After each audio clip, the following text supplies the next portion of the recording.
Good morning. Welcome to this comfortable couch edition of Going On Daily. I'm Becky, here with Mr. Chuck Allen for our Monday show. What up, everybody? How's it going? You have such a nice tan. I just got to tell you. I do. That's the first time ever in my life anybody has ever said such a thing. Well, I mean, I guess if you live somewhere where everyone is tanned, you might I'm not not tan at all, bro. I'm like, your face is so like, it's, yeah. I'm going to go with that. Like, that's probably the nicest thing anybody's going to say to me today. So start my day off with authority, and I do appreciate that. Listen, it's cold here, and we don't see the sun for another 6 months. And so take the vitamin D that you maybe I do look like a bronze god compared to that. Yeah, so I'll take that for what it is. I look like a piece of paper down here in San Antonio, but I've got a reddish hue. I think there's something to do with the camera, because I never have a reddish hue except for this is called Restream that we use. On StreamYard, I don't have a reddish hue. You should be able to switch your settings, I would imagine. I really actually don't know. Why bother? I feel good. I mean, you gave me a compliment on my looks, so it's like something must be going right over here. Maybe I need to get rid of the non-reddish hue on StreamYard. Maybe this is my thing. Anyways, how's everything going, Becky? I just heard a terrible story a couple moments ago about someone that had a little minor accident, and I just want to check in and see how that's going. And if you'd like to give any details, sure, I will. Saturday night, I was working. I worked all day. I came home. I was doing my reports for my clients. I was finally done. My husband's like, let's go downstairs and watch Home Alone. And I love Home Alone. Good idea. I was excited. I wasn't thinking, though. So for some reason, I grabbed my laptop, which I did not need any longer. I grabbed my cell phone. I grabbed my water bottle, which is not small. Right. I grabbed my plate of food, which was Chinese food, sauce everywhere. Chinese. I know what's about to happen, and that makes me cringe. I grabbed my heated blanket with the cord dragging behind me. So I have a handful of things. And I'm wearing slipper socks, which I have yet to put on today, but they're soft and they're shiny. They've got the rubber tabs, but they do not work, clearly. I understand. So I went down my first set of stairs. I'm in a split level. I went down the hardwood stairs. Did not fall on those. Thank the Lord, because those ones are painful to fall down. Yeah, those suck. I've fallen down them a time or two in my life. But I was going down the carpeted stairs, and they are shiny. I don't know. With my shoes or with my slippers and the stairs, I just ate it. The friction just had nothing to do with each other, and they were like repelling each other's energy, and it sent you tumbling down the stairs, which is horrible. So I don't know if my dog tripped me. I think he did. Oh no. Or maybe I stepped on my long cord of heated blanket. Maybe that was it. But either way, my food went flying. So I didn't even get to eat it. My husband gives it to me after. He's like, do you want to pick the hair off? It was like covered in dog hair. Sure, dude. That sounds tremendous. Yeah, I'm like, no, thank you. I'm probably good. So yeah, I've just been in a lot of pain for the last day. And that's why I'm on my couch today, reclined instead of on my very uncomfortable podcasting chair. So. And check this out. It's like there's a complete transformation in the world. I'm usually reclined on my chair, but today I'm actually sitting straight, and I have the thing lower than normal. So it's a completely different view. I've kind of assumed the role that you usually have, and you've kind of become Chuck. I fell down my stairs not that long ago, and I live on the 3rd floor, and mine are concrete, so I totally know how bad that sucks. And I have to say this to start the show, ladies and gentlemen, we're being graced with the presence of a hero. I mean, she was very injured, falling down the stairs, Chinese food flying, dogs everywhere, and like laptops and stuff. Yeah. Monday, 9 a.m. Here's Becky to do the show. So let's give her a round of applause for her bravery and courage, and just for being someone that we can look up to. And there's hashtag Becky the hero. Let's make it go viral for Christmas, everybody. Yeah, right. So there you go. So I have my computer resting on a pillow. As you can see, it's a little, it's moving around a bit, but it's good. I like the scenery here. I see we've got some vegetation in the background there, it looks like. And I've got all kinds of stuff going on. There's your weed plants. Oh, you weren't supposed to put those on camera. I don't have weed plants. Just kidding. It's mistletoe or something. Whatever. It's Canada. It's legal. So. Yeah. Oh, okay. So there you go. It is weed plants. What you gonna do? It's just regular vegetation. No, I think this is it's a pothos. All right. Yeah. Nothing shady going on over there. There is no being grown in the house. So authorities, it was just a joke. They wouldn't care anyway. It's Canada. That's what I like about Canada. And that's why here recently I've been thinking, like, what would it be like if I lived in Canada? What if I eradicated myself from Texas and I moved to like Saskatchewan or something, or somewhere cool like that? How would life change? Saskatchewan is not cool. Of all the places to move in Canada, Saskatchewan ain't it. That's the least cool. Usually my thing. I usually pick like the third or fourth best location, and that's where I end up. That's why I'm in San Antonio instead of Dallas or Houston or Austin. Yeah. So, anyways. That's a terrible way to start our show, but you know what? It can only go up from here. And if it does make you feel better, Becky, I actually was barefoot this morning and I was walking down the hallway and I hit my foot on the corner of my little like metal bedpost thing. And my foot is completely covered in blood and bruises. I'm not going to show it to anybody, but I didn't want to say anything, but I don't want you to feel like you're in this alone. We're a team, and therefore I am also mildly disabled today. That's right. Here we go. It's Monday. It's episode 264 of season 2. How many episodes were in season 1? I need to know like the total number that we're at right now. It was 100 and some because we were only on Mondays, Wednesdays, Thursdays. What constitutes a season? Is it like the whole year? Yeah, we went from about April till December last year because it started last April. So yeah, certainly now with being on almost every day and having more hosts and stuff, yeah, we have way more this year. Going to the moon, folks. We're gonna have about 270 some episodes when it's all said and done. So yeah, that's a hell of a day right there. I appreciate that. We're gonna make episode 264 of season 2 a memorable one, though. I can assure you. Let's talk about Biff. Are we talking Biff from Back to the Future? No, we're not. We're talking about this gentleman here. And my friend Ron knew exactly where I was going with R.I.P. to the Biff. This is a sad, sad, sad story that we're going to start our show with. Our Monday off on a sad note. This is going to be really sad. So prepare yourself for this. Okay. Last week, I don't even remember what day it was, but I was just doing my normal thing, and I turned on the Facebook, and I saw a story that said former NASCAR driver Greg Biffle, aka the Biff, was involved in a plane crash. Oh no! And I'm like, well, you know, sometimes guys get in plane crashes. Greg Biffle actually was in a plane crash in 2021 that he survived, so you never really understand the extent. But then they start kind of coming out with details. And Becky, let me tell you a sad story here at Christmas time. This is really sombering and it's sad, but I think this guy and his family deserve a massive shout out. So Greg Biffle was a NASCAR driver for many, many years, like 20 years. He was like one of the elite guys. When they did the 75th anniversary of it, they named the top 75 guys of all time, and he was one of them. So like out of the thousands and thousands of people that have been in there, he's one of the very best, right? And he's won the championships and like done all kinds of cool stuff and won a whole bunch of times. And Greg Biffle retired, I guess maybe about 10 years or so ago, because he just said, hey, you know what? I've been successful. I got to live my dream. I want to start a family. I want to have more quiet, peaceful life. I want to, you know, just enjoy things. Fair. So Greg Biffle retired. And he settled down. He got married, family, and all that stuff. And they've been doing a YouTube channel, which is what really makes this really, really, really hard to imagine. And it was he and his family and some of the shenanigans he would do. He's a very well-known guy, very good humanitarian. Last year when they had the hurricane in North Carolina and all of the residents were stranded up there and they couldn't get help, Greg Biffle legit was taking his helicopter and flying from his home and bringing down supplies to all the people that were stranded. Like he took it upon himself to do this many times, and he saved a ton of lives with his you know, selfless act of heroism and generosity. Did all that. His YouTube channel featured his family, which is like, you know, he had a young daughter and a young son. I think his son was 5 and the daughter was probably about 12 or 13.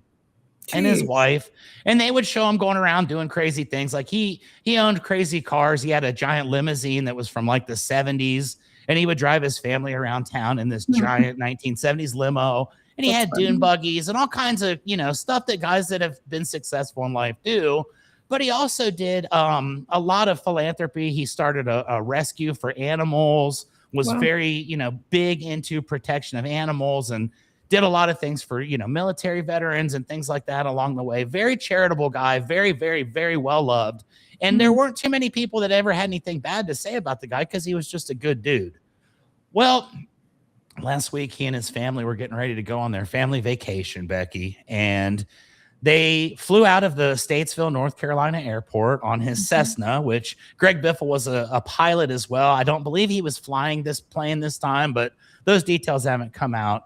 The plane took off, and I guess a few minutes in, something had triggered them to realize that there was something wrong. So the pilot had turned around and was attempting to go back to Statesville. And I guess, from all accounts, they didn't make it. And they showed that his wife, one of the last things that she did was texted her mom in the air and said, "We're in trouble." And Becky, the plane crashed like feet from the runway. It crashed and it exploded. And everybody that was in the plane was, basically they were gone instantly. And it was Greg Biffle, his entire family, his children, his wife, their business partner. There was another high school kid from the local place there. There was probably one of the friends, and they all perished. Just tragic situation. And people have been thinking about that for the last couple of days. And it's like, I was watching one of the videos where they were going to get the Christmas tree, and you could just tell what a loving family. And you realize that the video was shot about a week ago.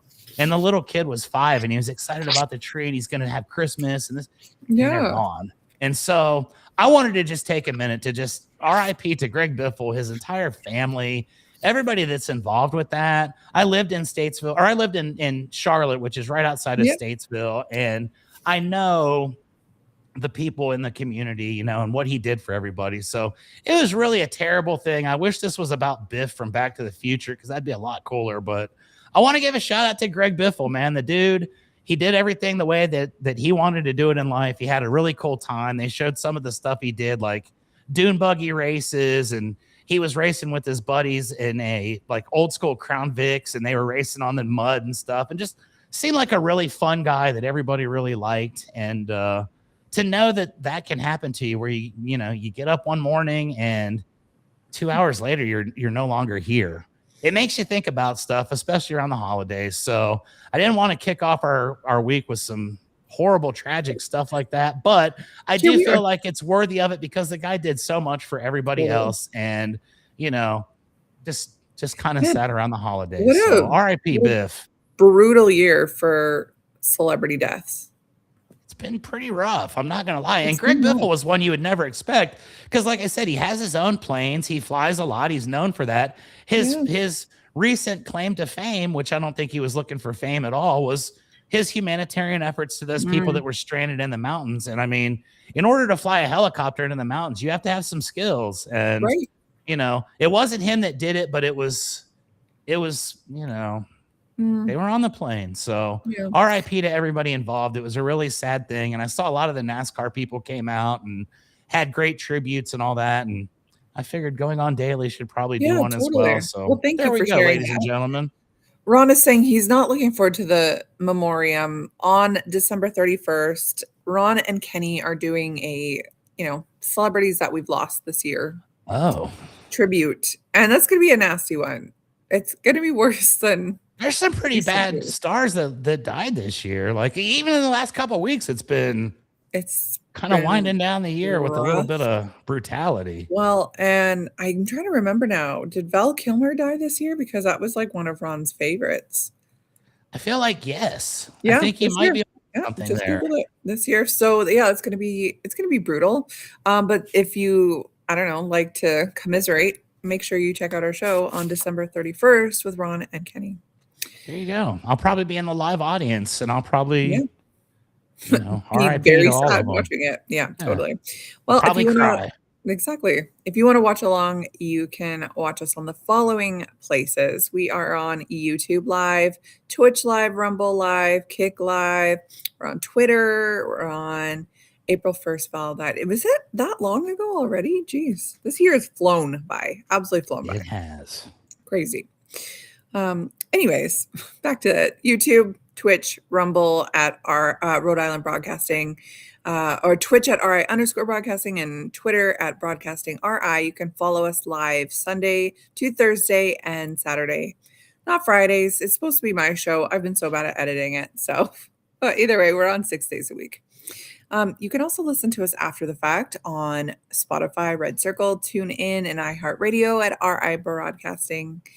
You can follow us on 75 different social medias at MeWe, TikTok, LinkedIn, Blue Sky, Parler, Gab, Space, Hey, Twitter. Check us out at RI Broadcasting or Broadcasting RI. If you type in Rhode Island Broadcasting, you will likely find us. Look for this above me. Oh, wait, right here. This little guy, anchor. The little anchor thing with the R and a B on it. Yeah. Yes. That's us.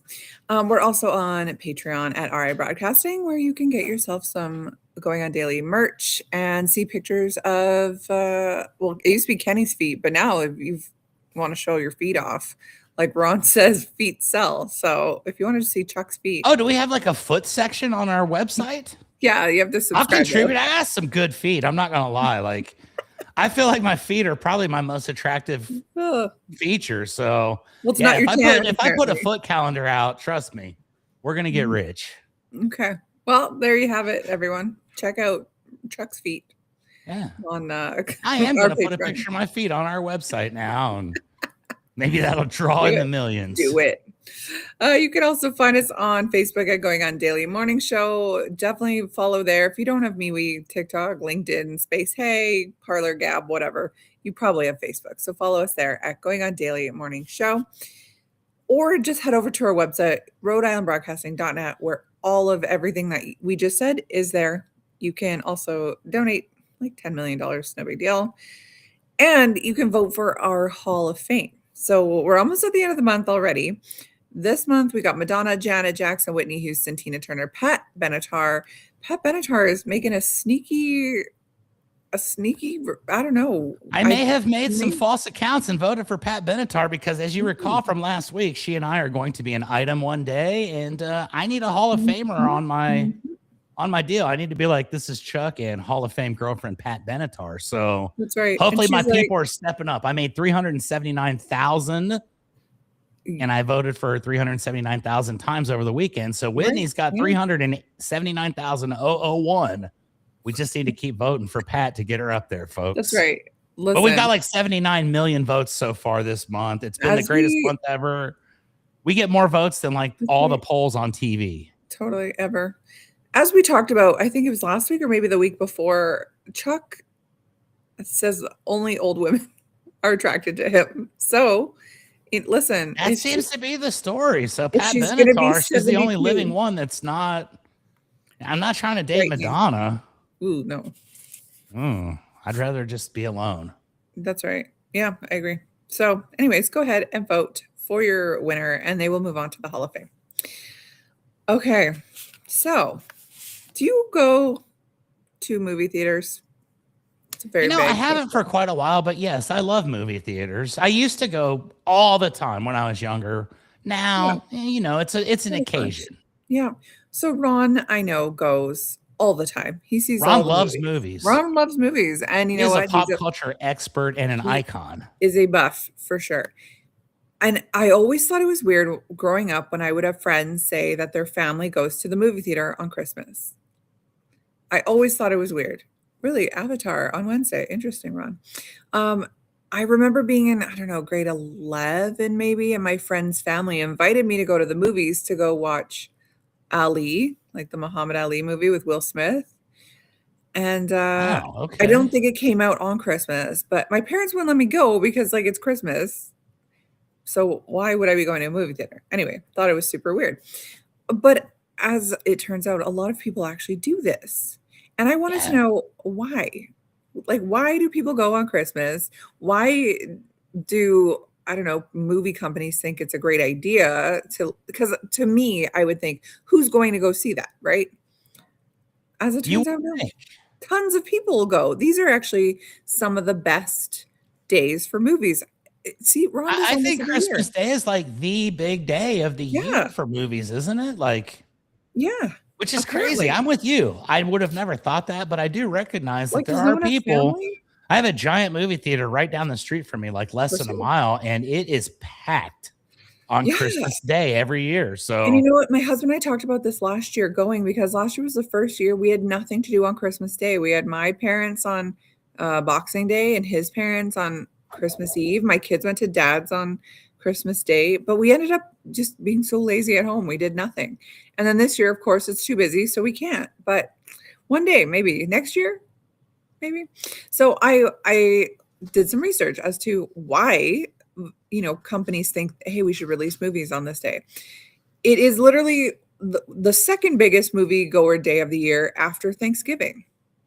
so I have been to a movie on Thanksgiving before. Have you? Okay. Yep. And see, to me, Thanksgiving is just like, okay, it's just a day. I know in America, you guys go crazy for Thanksgiving. Some but do. In Canada, it's like, okay, it's Thanksgiving. Let's go see a movie. Yeah, I'm thankful every day.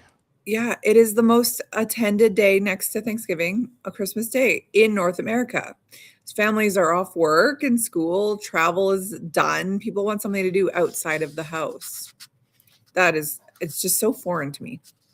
Well, here's something that I think as a kid, I remember this vividly. Like when we were young, when I was young, like way before you were born, there were like events that would go on Thanksgiving or Christmas Day every year. And I remember my friend was a big fan of wrestling as a kid, and they would always have wrestling matches on Thanksgiving or Christmas. So like after you were done eating, you could go like sit down on the couch and like watch the WrestleMania matches for the afternoon or whatever. And that was like their biggest events of the year as well. So I think what it is you get in there with your family and it's like, you're cool to see everybody.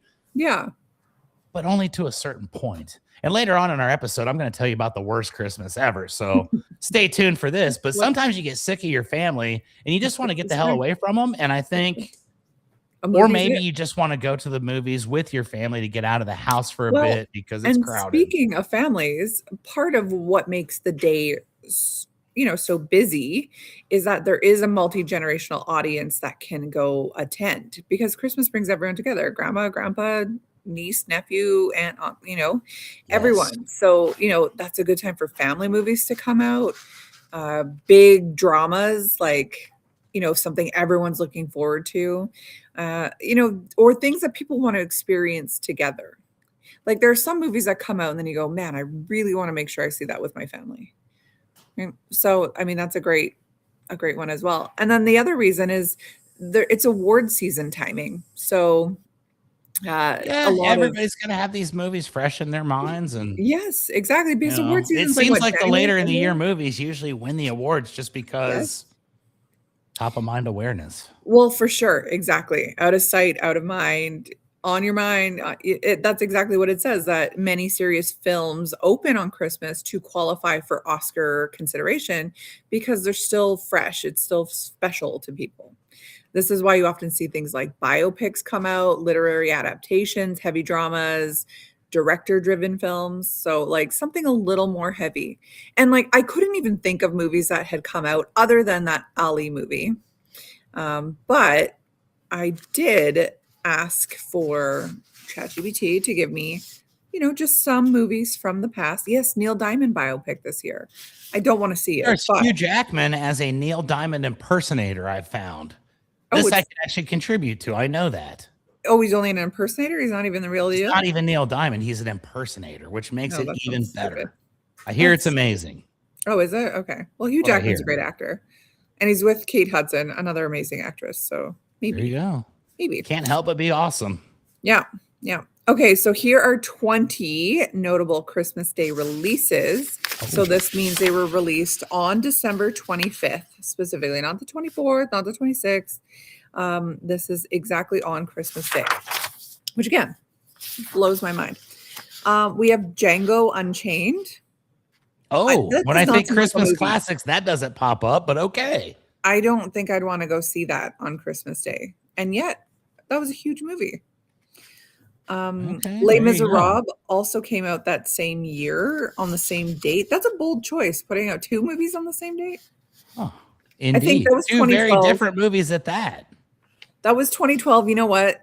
a week earlier or 4 days earlier, they thought the world was ending. So they were like, you know what, let's put out these movies. Yeah, get these out of here just in case tomorrow never comes. Exactly.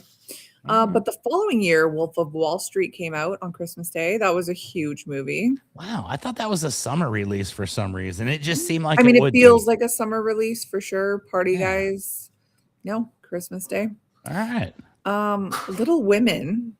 Who went and saw that? Is that a cartoon or like a animation type thing? Little Women? Is that like? I don't think so. I think that's I'm not familiar with that. Sorry, folks. No. I've never seen Little Women, the movie. No, me neither. And yet when I looked up the, Rotten Tomatoes top Christmas movies ever, Little Women was boring. It was in like the top 5 or 7. And I was like, who is watching this? So anyway. Interesting. Yeah. There are people, I guess. Yeah. Someone right now is watching. They're like, dude, you guys don't even know. That thing was awesome. I know. I read Little Women. I think there's someone named Bess, maybe. Maybe I didn't read it. I don't know. Every good movie's got a Bess in it. Everyone. Yeah. How about American Sniper? I don't even know what that is. But again, that's got to be about Chris Kyle, I would think. Maybe. I would think American Sniper. Is that a documentary, like a biopic? Yeah, probably. I'm sure it's probably embellished a little bit, but it's. I don't know. Like, maybe I don't want to see people getting murdered on Christmas. That's just not. Well, I mean, it's not it for me. Every other day of the year too. So. That's fair. At least like on one day, let's just have people not dying. Fair enough. Let's not die on Christmas this year, everybody. Yeah, that's right. Nobody dies on Christmas this year. That's right. Nobody. We agree. We have The Hateful Eight that came out in 2015. Don't even know what that is. I don't know what that is. We have The Color Purple. That was the remake that came out in 2023. Last year, speaking of biopics, the Bob Dylan biopic came out last Christmas. That was the one with, I think, who was it? Timothy Chalamet? Probably. I think so. Soul. That was a cartoon at Disney. It actually was intended to be a Christmas theatrical before streaming shift. So you know how like everything goes to like Disney Plus now, but it actually came out in the theaters. Kind of a weird movie. I didn't like it. I've never heard of that. Yeah, Disney cartoon. We got West Side Story in 2021. We've got Jerry Maguire. Now we're into like some good movies here. Jerry Maguire, 1996, huge movie. Yeah. Catch Me If You Can, fantastic Leonardo DiCaprio movie. And apparently there's a lot of, because now that I'm looking, Django, Wolf of Wall Street, Catch Me If You Can. We'll see if he's in any of these other ones. But yeah, Catch Me If You Can is a great movie. And that was 2002. Okay. Yeah. Oh, The Aviator, he was in that too as well. Was he not? Wasn't he? Last week was Aviation Week. Right. But he was in that too. Leo, was he not? Probably so. Yeah. I think he was in everything. Yeah, Ron, he is in everything. We've got Gangs of New York, also 2002. Good movie. Gangs of New York. We have Memoirs of a Geisha. I don't know who went and watched that one, but it came out. And these are huge movies. These aren't like just small little ones that you forgot about on Christmas Day. These were huge movies. Benjamin Button. Did you ever watch that one? Probably so. I'm familiar. It's like a little mouse or something, right? That's like, no, that's like Stuart Little. Oh, okay. No, then I probably haven't. Probably not. No, Benjamin Button was Brad Pitt, and he was born old, and he gets younger as the years go on. So, like when he's married, never saw that. Like a child.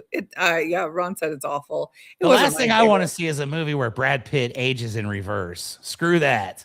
Start him as an old man and leave him there.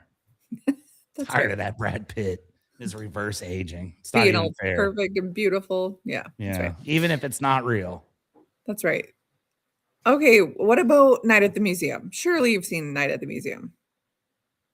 I think I have. I'm thinking Night at the Roxbury, but I'm thinking Night at the Museum is when they like got stuck in a museum for the night. Well, he works there. Ben Stiller is the security guard, and everything comes to life at nighttime. There was 2 in the franchise, or was there 3? Great movies. It has Robin Williams in it. He played FDR, I want to say. Oh, wow. Or Theodore Roosevelt. I can't remember. Theodore probably Roosevelt. Yeah, it was fantastic. Hank Azaria is in one of them. It's a great movie. Hank Azaria is cool. Big fan. He's great. Yes. Sherlock Holmes also came out in 2009. I think that was the one with Robert Downey Jr. All right. Mary This has taught me a very, very important lesson, Becky. I do not know anything about movies. I was going to say, you know nothing. You are the wrong person to do Nada. this list with. Okay, well, either way, I won't even finish the list then. But finish the list. I think it's awesome. I just can't contribute because I don't know anything about these films. The only thing I'm really missing on this list here was Sing. That was a cartoon. I saw that one. That was great. Mary Poppins Returns. Another I've never seen, but was pretty good, I was told. What year was Mary Poppins Returns? 2018. I'm going to go watch that. Well, watch Mary Poppins first, and then Mary Poppins. I've seen the original Mary Poppins like a million times. But there was 2 of the new ones, I'm pretty sure, with Emily Blunt. I'm almost positive. Oh, this is going to be awesome then. There you go. Yeah, exactly. I've now got something for my Halloween or my holiday watching when I'm not working. So, do you have family? Like, do you go home or what do you do? I have no family. My family has checked out, Becky. Abandoned you? Just Chuck now. No, my parents both passed away like 4 years ago, and that was really what I had. So, oh my gosh, holidays are like, yeah, you know, it'll be Thursday here in San Antonio. No wonder your next topic is the worst Christmas ever. Is this a biography? No. This will actually be sort of funny because it is a lousy Christmas in times gone by where I actually did spend time with my family on Christmas. That's what made it the worst one ever. So, okay, well, let's hear it. Okay. So we're talking about Christmas and everybody loves Christmas and, you know, it's amazing. And sure, as a child, I used to love Christmas and everything about it. We'd get excited for months and months and months. And it was always for me about not just the things you're going to get, but it was like just the whole experience, you know? You'd have the lights and the camaraderie with everybody and everybody just be in a good mood. Right. And I loved it because my parents were cool and they, you know, they did good by us as far as Christmas went. Like my brother and I, we always had kind of, you know, we had good stuff under the tree. We had a lot to be thankful for. Right. My parents worked hard to make sure we were provided for. And the thing I loved about it was we never really ever had to go anywhere because I didn't like any of the other people in my family, Becky, like my cousins and my aunts and uncles. Never really cared for any of them, which is kind of, you know, I guess interesting, but I was the oldest cousin on my father's side, and I was the youngest until my brother was born on my mom's side. So there was 2 different dynamics. Right. And the worst thing that I ever had to experience in my entire life was 1 year, and it only happened once.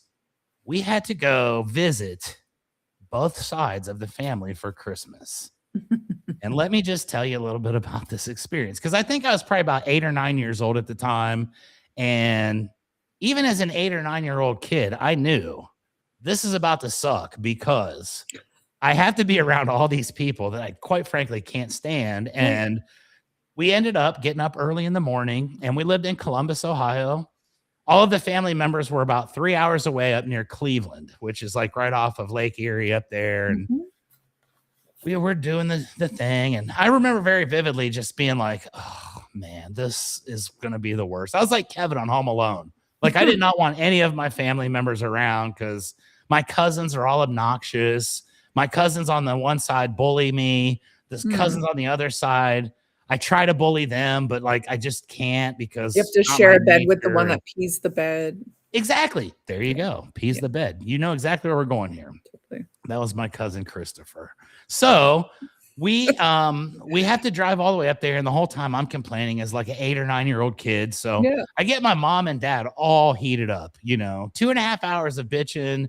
They're completely upset. I don't believe they wanted to do it either, but we kind of committed, and then it's like, and it's going to be like, we're only going to go for a little bit. And you know that that's not how Christmas works. Right. That's everybody's first plan. We're just going to get there. We're going to be all cool. And then we're going to be like, all right, we got to go. Well, you don't drive 2.5 hours for a 5-minute stop. So we legitimately spent half a day at the one cousin and aunt and uncle. And then we spent the rest at the other cousin and aunt and uncle. And I always remember this because I got 2 really cool things for Christmas that year. One was a remote control car that I really wanted, and it was like super fast and was like the coolest thing you ever saw. And I got to open that at the first Christmas present opening at my older cousin's. And guess what happened to my remote control car? My stupid cousin Donnie broke it before I ever even got a chance to do anything with it. No. So instantly my Christmas was ruined. We got into a fight with Donnie, who ended up beating me up because he was much bigger and stronger than I was. But at that point, I was willing to throw down. And I think I might have thrown something at him or whatever. And that fight actually was a saving grace from God, because that's what got me out of the first Christmas. And then I realized, I know how to get out of this stuff now. So we had to leave that Christmas because it was, volatile. There was huge fights going on, yelling at my cousins, calling them names. I hate you, blah, blah, blah, blah, blah. I think I've only talked to him like 3 times ever since. And I was 8 when that happened. So like 40 years almost, I ain't seen or talked to this cat since.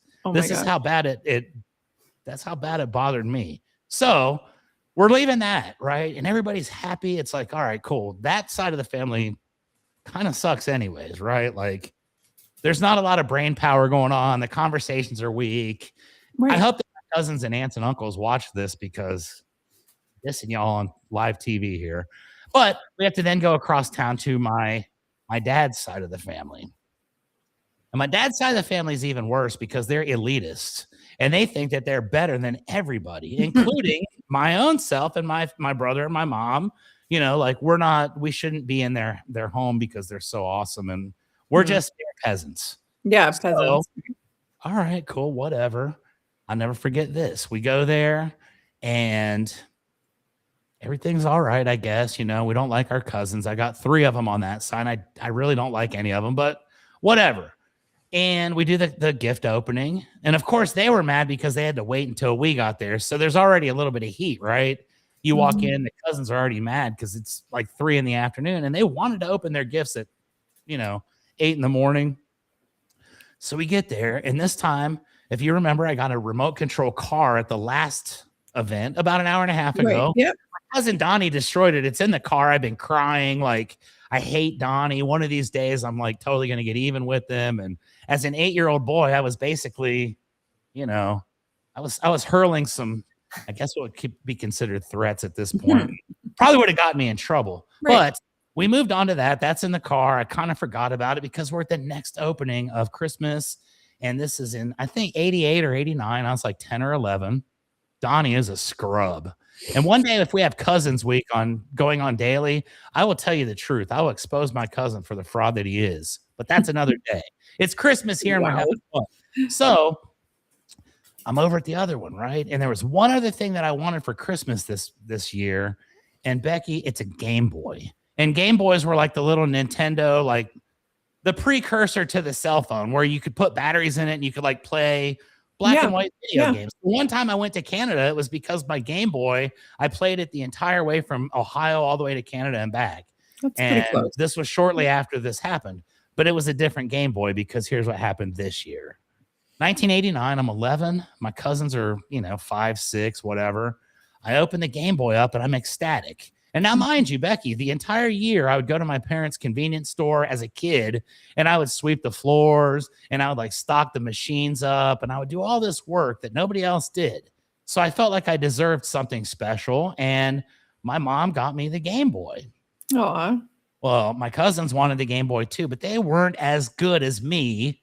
And their parents didn't love them as much. So they didn't get Game Boys. They got some bull crap like socks or whatever. Right. And instantly, this caused more animosity and dissension in the family.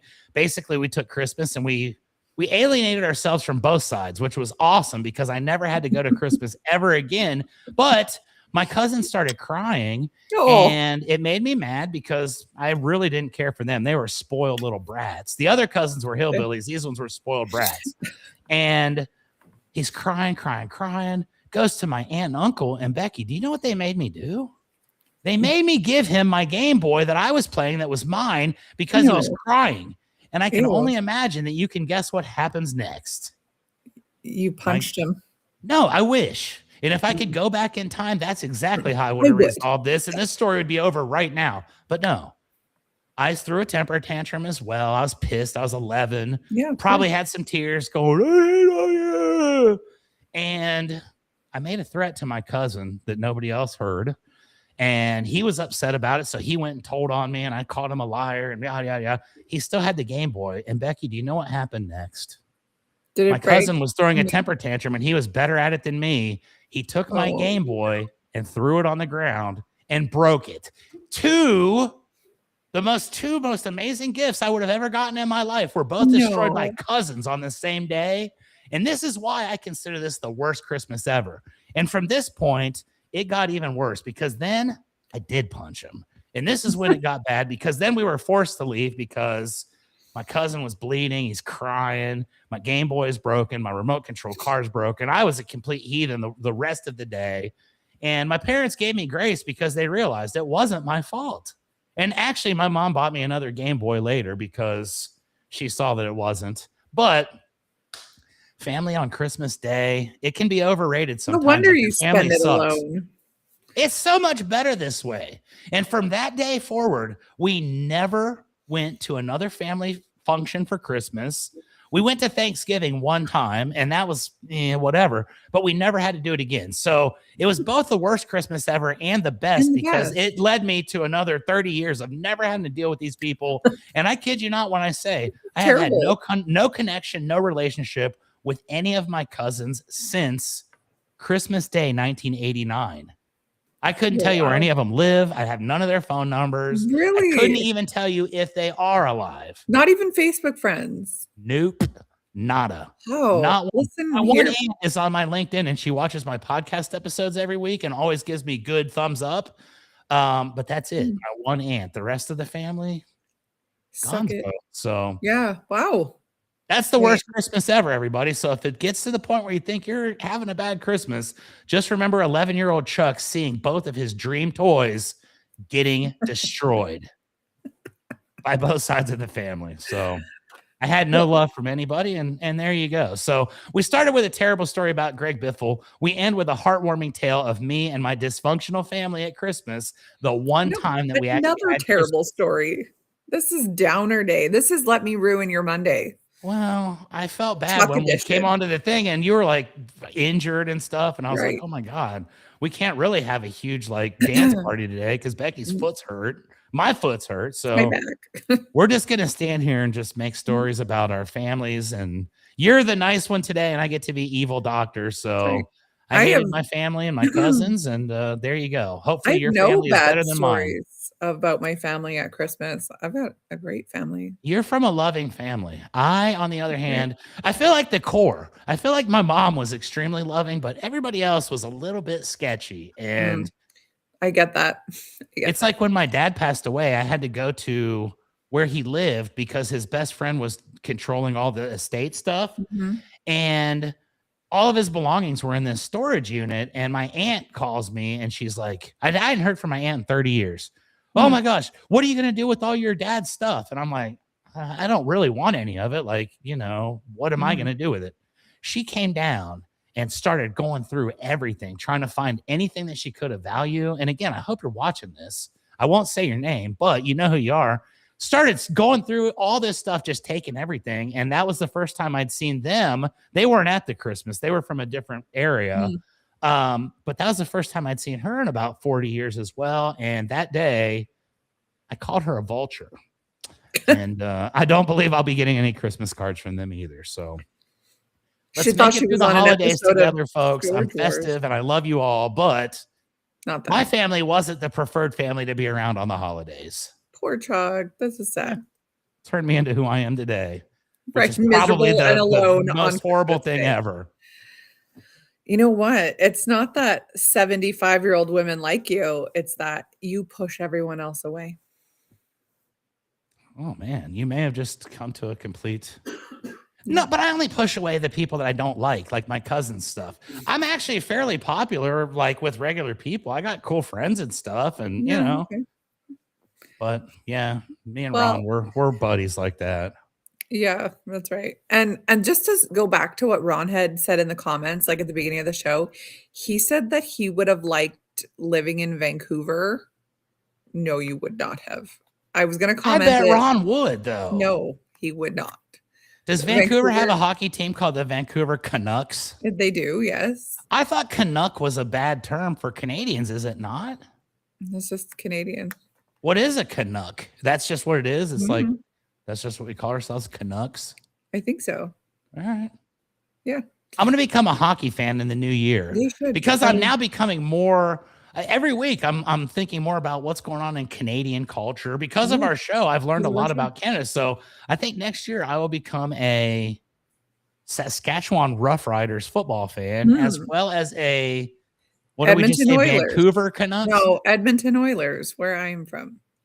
But what if Edmonton Oilers and Vancouver Canucks play each other? Would you rather have us cheering for the same team or have a friendly rivalry and be like, the Canucks are better than the Oilers? That's not. And then you're like, no, forget that. The Oilers will kill the Canucks. They suck. And, you know, we're going to have a good. He would not be a Canuck fan. So I feel like that's just drawing me more towards it. I'm a fan of the underdogs. The people that nobody likes, those are my friends. There you go.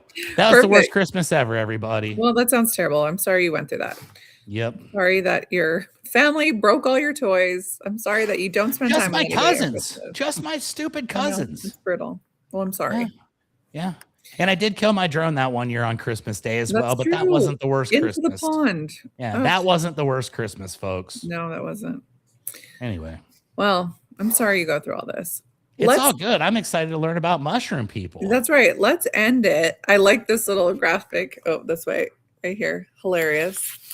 So I wasn't sure like how to name this topic, and I wanted to throw Ron off a little bit here. So this is got to be the strangest story. I don't know. It's bizarre. I've been holding on to this for a while. So there's a mushroom in the world that you can eat. It doesn't just make you hallucinate. You know, people love to do mushrooms. They love to like see the walls melting. And so I've heard. I've never seen anything melt. I just laugh a lot. Yeah. But it makes you see people. Little tiny people, in fact. Not just like somebody, like tiny people. It makes you see that. It's not shapes, it's not colors, it's not even like distorted reality, which, you know, a lot of hallucinogenics do. It's actual tiny little humans, about 2 centimeters tall, about 1 inch for my imperial folk. They march, they dance, they interact with the real world around you. And this isn't a magic mushroom. So it's not psilocybin or whatever that one's called. It's something else entirely. So there's a PhD student named Colin.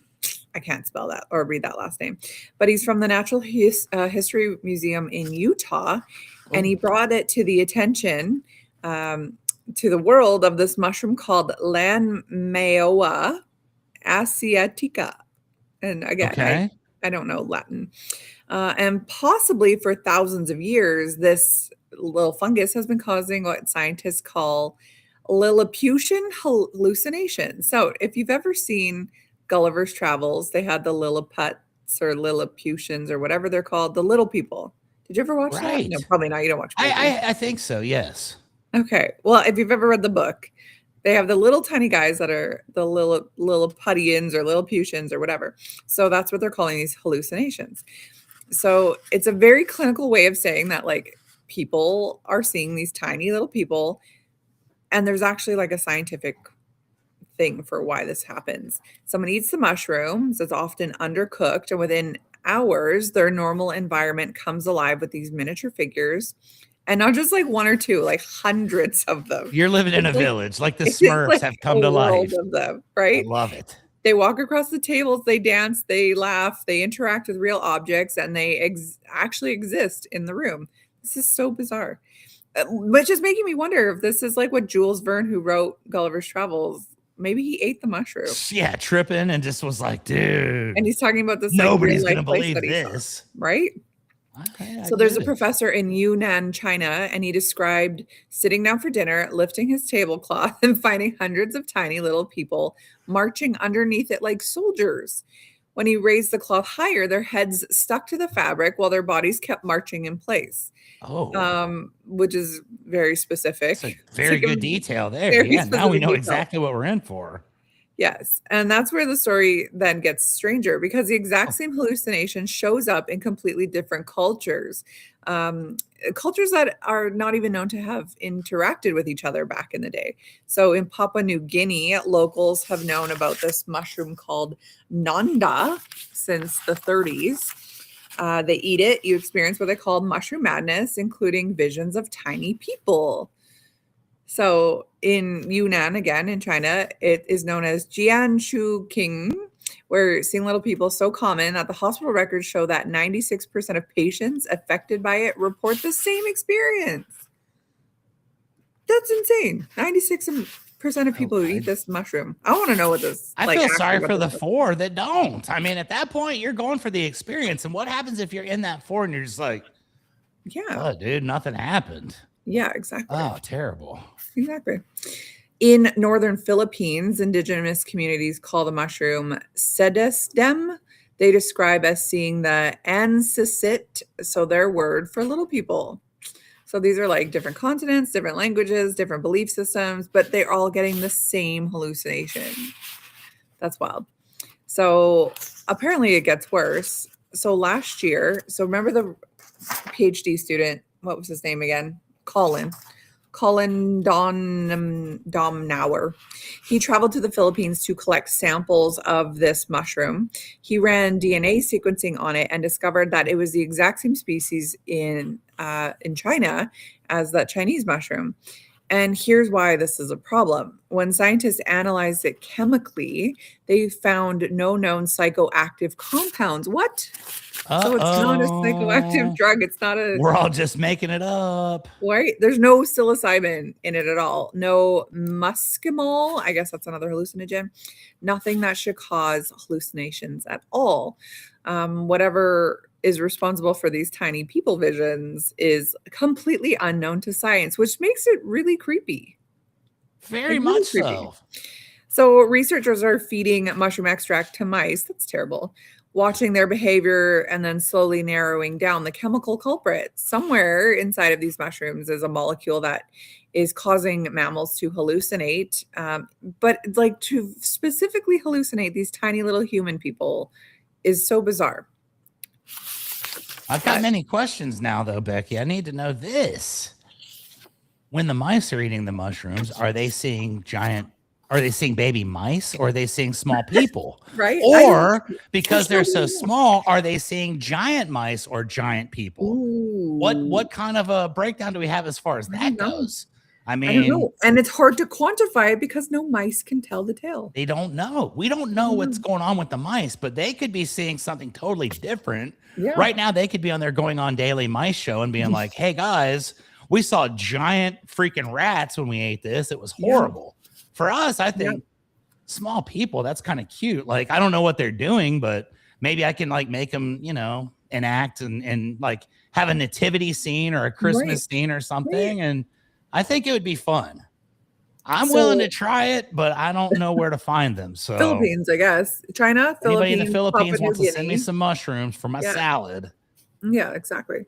So on Night at the Museum, speaking of that, there is like all these little soldiers, like the little cowboys and Indians. Yes. And the soldiers, and they all fight with each other. And then what was that other movie? The Indian in the Cupboard? Yes, that's the one. Where they were like coming to life and stuff. And the dude's like riding the horse and all that. And that seems very real. But now I wonder, now that we know about this mushroom, was this movie all just a byproduct of someone chilling one day at the house? And all of a sudden they're like, mushrooms. Oh my God, dude, all my like plastic Indians and cowboys came to life and they started fighting each other and they were cool. And I need to write this down as a movie or a book. And maybe at the end of the day, that's exactly where the Indian in the Cupboard came from. Yeah, this is like an autobiographical tale of this kid who ate the mushroom. Maybe. Who knows? Wow. So apparently this is not even a modern discovery at all. So there's a Taoist text from the 3rd century that describes flesh spirit mushroom that when eaten raw allows a person to see a little person and attain transcendence immediately. So that's from the 3rd century. 17 immediately too. That's interesting. Immediately. So the question then becomes like, have humans been encountering this mushroom and seeing tiny people and telling stories about it for millennia, which we're starting to think yes. Or, you know, or is it more of like a thing that people are just figuring out now? I don't know. This is the first time I've heard of this. Oh, I know. I feel like I've been around the block a time or two, and I feel like I know about some of the cool stuff that goes on, but this is the first I've heard of, you know, eating some mushrooms, having a small village appear under your napkin. Yes. It's bizarre. I mean, I don't encourage any kind of, you know, illegal activities, but that kind of does sound fun. I mean, but what if they're I'd be willing to try it. I would be willing to do it live on our show. Like, if you can find me these mushrooms, I'll eat them an hour before we go live. Oh gosh. We'll see what happens. You're gonna be like, freaking out. Like, oh my God, you know, there's like a whole little army over here, and these guys, and then like I would imagine if anybody's got those, send them to us. I would imagine it is a legal mushroom because it isn't classified as a hallucinogen. There's no doesn't have anything in it psychoactive properties to it. Totally fine. So maybe I don't know. I mean, there's obviously regulations about bringing different food and wildlife. Not in America. We can do whatever we want here. That's not true. We can spray it with pesticide and feed it to the kids. But like, I can't bring meat into your country. I know, because it's too pure. It's not processed enough. It's not chemically altered to the point. This is Canada. We've got our fair share of disgusting chemicals here as well. So you guys just package them up a lot nicer. I keep thinking about that macaroni and cheese, and I'm like, wow. I go to the store now and I see Kraft macaroni and cheese, and I'm just like, you got to call it Kraft dinner. This sucks. Yeah, I won't even eat it now. Disrespected. Yeah, that's right. I'll send you some. So yeah, the consistency of these hallucinations suggests that something very precise is happening in the brain. So Ron had said it must be some sort of chemical reaction or something like that. But this mushroom isn't scrambling the perception randomly. It's pressing a very specific neurological button, literally the one that lets you see people. Yeah, that lets you see little people everywhere. I think that's probably considered like the happiness button. Just hit the happiness button, and it's like, well, as long as they're look at all these little people. How cute. As long as they're nice. Because I seem to recall in Gulliver's Travels, all those little people had him tied up. They were nice. Well, now, see, that would be a sketchy situation, but I feel like I'm big enough to where it would take an entire army of little people to tie me up. Well, so I think what would happen is I'd get irritated, and I'd probably just step on them all and just be like, whatever, guys. Yeah. That was your call. I came in peace, but. For sure. I don't know. It's just so weird that this mushroom doesn't have any psychoactive characteristics. In fact, it's actually really closely linked to a porcini mushroom, which is just like a delicious mushroom that you can eat in like soup and come on your pizza. Food. Yeah, exactly. Which are not psychedelic mushrooms, the porcinis. They're just regular. No. So its closest known relative grows commonly in North America. But there are no reports of it being psychoactive. That it might just because no one's actually tested that out yet. But they don't go to state what that is, probably because they don't want people trying it. They don't want someone like me being like, okay, guys, next week I'm going on daily. I'm going to go out into the woods and find this specific mushroom. Yes. Because you know I would. If I knew the name of it and I knew it was here in North America, I would eat that on live TV. Mm-hmm. Actually, it's saying that this mushroom has been sold in markets and eaten by thousands of people, documented in hospital records for decades, and was only scientifically identified in 2014. So as of this year, the active compound still remains a mystery. So I bet I can find these in San Antonio. You can find anything here. Maybe. I don't know. If I do, Becky, I'm going to make a video of it, and I'll cap cut this thing, and it'll be like a cool social media experience. If I end up eating mushrooms and having an entire army of little people with me, trust me, you'll know. You'll see it. Can't wait. Yeah, there you go. Well, it's weird. I don't know. I wouldn't want to see things, like I've done mushrooms as a younger person, right? Me too. When I was like 35. I never tripped out on, I just was laughing. I had a body high and everything was really funny. I never saw anything weird. But I don't know, if I saw little people, I think I'd be pretty freaked out.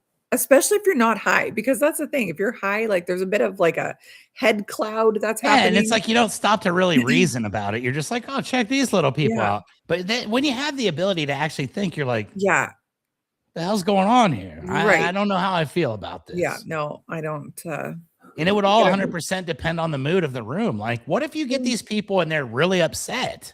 Yeah. That does not sound fun to have a bunch of tiny, mad people. But what if they're all happy and you're having like a fiesta? Yeah, a and it's party. like, Yeah, maybe.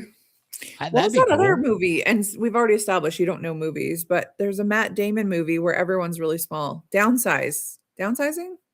Okay. And where it's like the world is trying to save resources or whatever, all this climate change, blah, blah, blah. But everyone like gets downsized into these like tiny little creatures. And then so you could have like an entire city in like a cardboard box, you know? I think that'd be awesome. And I think somewhere down the road, we're going to find out that that's exactly what's happening to all of us here on Earth. I think Earth is just like the size of a golf ball. And there's like billions of people here. And somewhere above, there's people just watching us right now. Like, oh, that's kind of cool. We are the small people, and the people above us have eaten the mushrooms, and we just don't realize it. Maybe. Yeah. Ooh, deep. We're getting deep on a Monday. Exactly. I love it. I get to go out and do some general maintenance on some roofs after this. So nice. Highlight of my day is talking about little people and going on daily. Listen, the highlight of your day is that it's 25 degrees Fahrenheit or Celsius where you are. I know.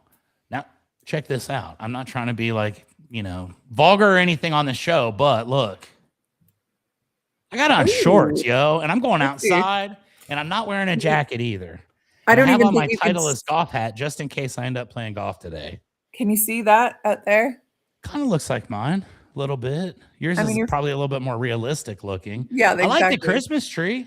Oh, thank you so much. I like that you guys have a Christmas tree up. That's good. I don't have one. No, I didn't think so. The way that you talk about Christmas. Yeah.